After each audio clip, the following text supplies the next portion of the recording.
Good morning guys! Umulan kagabi so magtatanim muna ako ng mga prutas.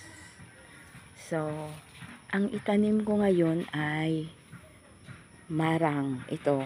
Marang ito. Ito, tisa ito. At langka. Ito ang langka. Isa. At ito.